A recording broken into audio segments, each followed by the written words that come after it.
Okay, so I'd like to talk about how to protect your wires after you've run them during the intermediate stages of construction. So we do ours in 2 stages. We come in and do the pre-wire, and then there's a waiting period, probably 6 to 12 months, where they're putting in everything else, insulating, drywall, painting, flooring, all that kind of stuff. And then we come in and do the build out afterwards. So all that time in between, we want to make sure that our wires are protected and that our investment is safe. So what we do is we go ahead and separate them for color. This is pretty much just purely for aesthetics. We just like our stuff to look really good wire management wise.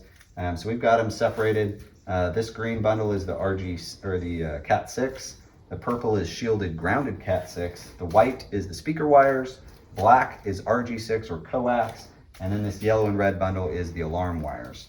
There's probably about 150 to 200 wires here. There's about 20 to 30,000 feet of wire in this particular house.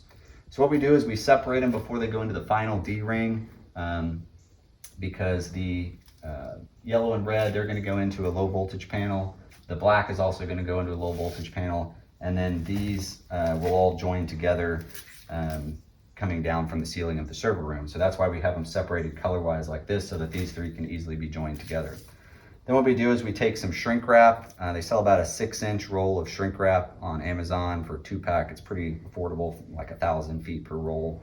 And we just wrap, not too terribly tightly all the way around, trying to make sure that there's 2 layers going all the way down. And you can see, starting from the point where we start wrapping it to the end, we've probably got about 20 feet of each wire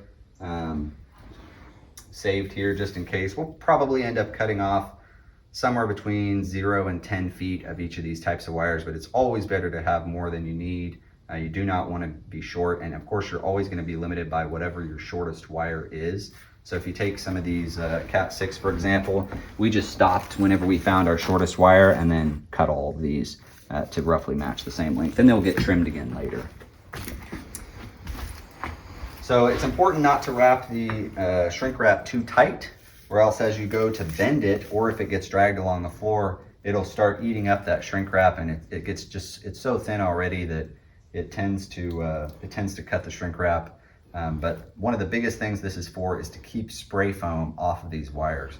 Once spray foam is on a wire, it's there permanently. There's pretty much no way to get it off without acetone, which could eat into the shielding of the wire. So we want all of our wires clean once we're ready to drop them in. So this is what it looks like when we're done.